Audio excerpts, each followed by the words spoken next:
Hep birlikte çalışalım, işbirliği yapalım.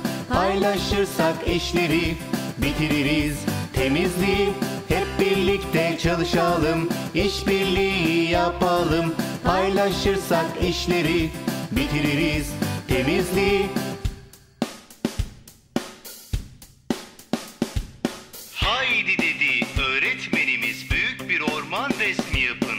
Eyvah dedim, nasıl çizerim bu ağaçları, kocaman ormanı. Hep birlikte çalışalım, işbirliği yapalım.